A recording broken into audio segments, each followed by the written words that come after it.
Hello అండి అందరికీ. Stove daily పైన వరకు ఎలా తుడిచేసుకుంటాం, కానీ థర్స్డే నైట్ మాత్రం డీప్ క్లీనింగ్ అయితే చేసుకుంటాను నేను.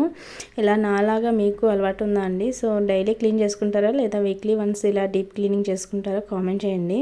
నేను ఫస్ట్ అయితే వాటిపైన ఉన్న అవన్నీ తీసి షింక్లో అయితే వేసేసాను. ఫస్ట్ అయితే ఇలా పొడి క్లాత్తో తుడిచేసిన తర్వాత స్టీల్ బ్రష్ ఉంటుంది కదా, విమ్ లిక్విడ్ వేసుకొని ఇలా క్లీన్ చేసేసాను.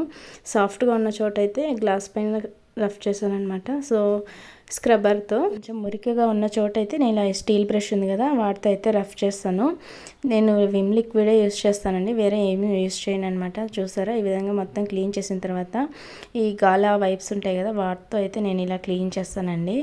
చూసారా, ఫస్ట్ ఇలా క్లీన్ చేసేసి కౌంటర్ టాప్ మొత్తం ఇలా క్లీన్ చేసేస్తానండి. సో డీప్ క్లీనింగ్ చేసుకుంటాం కాబట్టి పక్కనంతా కూడా క్లీన్ చేసేస్తాను. ఇంకా వీటిని క్లీన్ చేసిన తర్వాత షింక్లో వేసాం కదా వాటిని కూడా క్లీన్ చేసి ఇలా క్లాత్ ఒకటి వేసి అందులో వేసేస్తానండి. సో షింక్ అంతా కూడా క్లీన్ చేసేస్తాను అన్నమాట. వీడియో నచ్చితే ప్లీజ్ లైక్ చేయండి.